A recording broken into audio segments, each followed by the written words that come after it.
अरे नहीं अनिल जी, जरा देखिए, हमने पिछले माह जो फसल लगाई थी वो तो आधी से ज्यादा जल चुकी है। सही कहा तुमने मिताली, मैं तो इसी फसल के भरोसे में था कि अपने घर में एक पंखे का इंतजाम कर लूंगा, लेकिन ये क्या, मेरी तो सारी फसल खराब हो गई। अब मैं क्या करूंगा? करना क्या है, हम हाथ पर हाथ रखकर नहीं बैठ सकते हैं। जो भी हमारा सहारा है वो ये खेत ही है। अब जल्दी से आइए।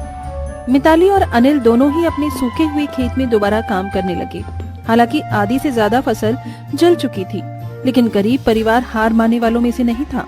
अभी वो खराब जली हुई फसल को अपने खेत में से निकाल ही रहे थे कि तभी उन्हें एक औरत के जोर जोर से रोने की आवाज आई। ऐसा लगा जैसे कि कोई रो रहा है। हाँ, मुझे भी लगा, लेकिन इस वक्त कौन होगा? चलिए अपने आसपास देखते हैं। दोनों पति पत्नी अपने खेत से निकल आए।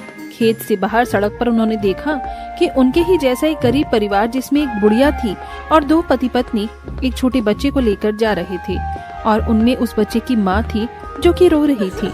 उन्हें देखकर मिताली उनके पास गई और हमदर्दी से पूछने लगी, अरे क्या बात है, आप ऐसे रो क्यों रही हैं? हाय मेरा लाल।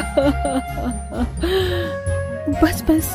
क्या हुआ भाई, इस बच्चे की तबीयत खराब है क्या? अरे अब क्या ही बताऊं भाई कि क्या हुआ है। हमारा छोटा सा बच्चा उस नई बीमारी का शिकार हो गया है, वही बीमारी जो कि अब आपके गांव तक भी पहुंच चुकी है। बीमारी? कौन सी बीमारी? अरे तुम नहीं जानते क्या? ये बीमारी एक नई तरह के कीड़े के काटने से फैल रही है। हमारे बच्चे को भी कमबख्त उस कीड़े ने ही काट लिया और उसका जहर उसके शरीर में आ गया। ऐसा क्या? तो इस बीमारी का कोई इलाज तो होगा? अरे कहाँ कोई इलाज है, अभी तक तो कोई इलाज नहीं है। सरकार की तरफ से ही कोई गैस बनाई जा रही है जिससे ये कीड़े मर सकते हैं, लेकिन एक बार जिसको उन कीड़ों ने काट लिया तो उसका कोई इलाज नहीं है। वो आदमी ऐसे बोलकर रोने लगा। उसका छोटा सा बच्चा एकदम नीला पड़ चुका था। उस बच्चे को देखकर अनिल को अपने परिवार की भी चिंता हुई। अजी सुनिए, मुझे तो डर लग रहा है। हम सारा दिन यहाँ खेत में काम करते हैं, बच्चे भी हमारे साथ ही रहते हैं। बोला, और कुछ ही देर में स्वयं माँ दुर्गा ने उसे दर्शन दिए। माँ।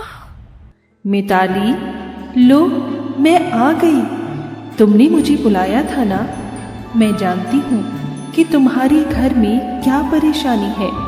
मैं तुम्हारी परेशानी को दूर करूंगी। ये लो। माँ दुर्गा ने मिताली को एक पोटली दी। उसमें कई किस्म के बीज थी। मिताली, ये बीज ले लो। यही तुम्हारे पति की बीमारी का भी हल है और तुम्हारी गरीबी का भी। जब तुम इन बीजों को अपने खेत में डालोगी तो एक दिन के अंदर इनमें से जादुई फलों की फसल फूटने लगेगी, और उसी जादुई फल में इस बीमारी का भी इलाज है।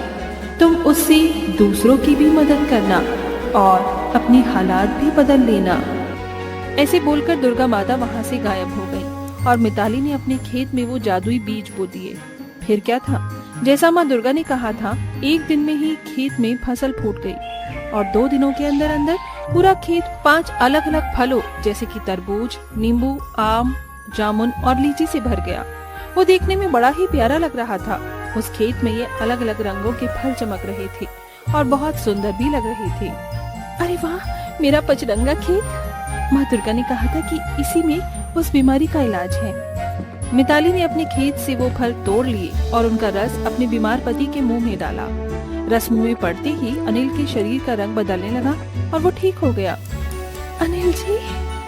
अनिल के ठीक होते ही मिताली उससे लिपट गई और उसने उसे पूरी घटना सुनाई। क्या सच? तब तो हमें बाकी बीमार लोगों की भी मदद करनी चाहिए। दोनों पति पत्नी ने बाकी लोगों की भी अपने खेतों के फलों से मदद की। उनके फल खाने से उस कीड़े की बीमारी का जहर खत्म हो रहा था। 2-4 लोगों के सही हो जाने के बाद उनके जादुई फलों की चर्चा दूर दूर तक होने लगी और लोग दूर दूर से उनके फल खरीदने आने लगे।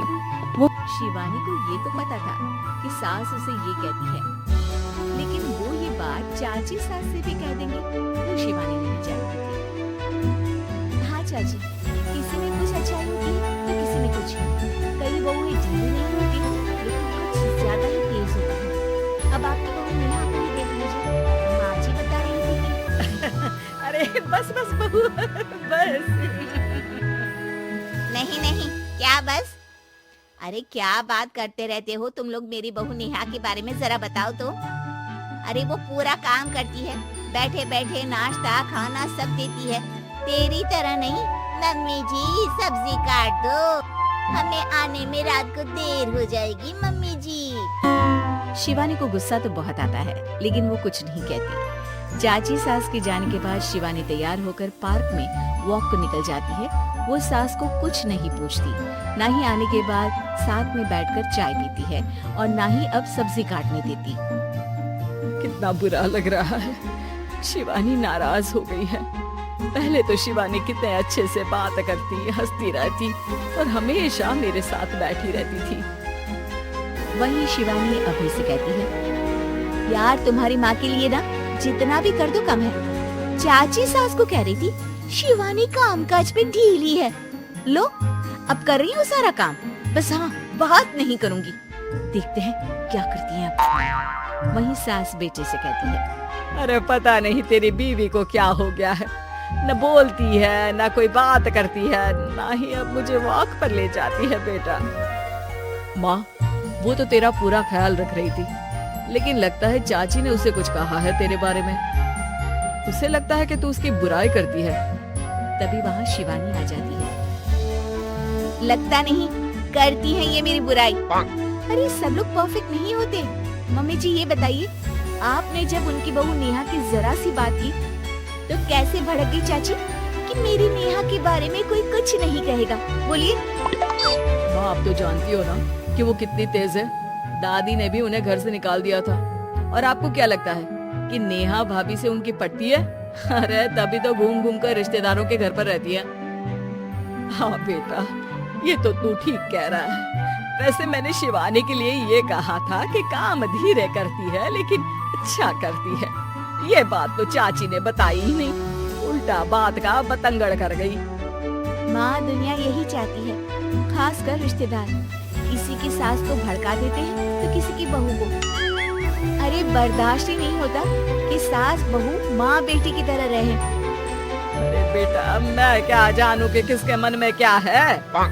माँ बस तू और शिवानी ये बात जान लो कि कोई भी सुख दुख होगा तो तुम दोनों ही साथ होगी, दूसरा कोई नहीं। हाँ माँ, अगर हम मिलकर रहेंगे तो अभी भी तो खुश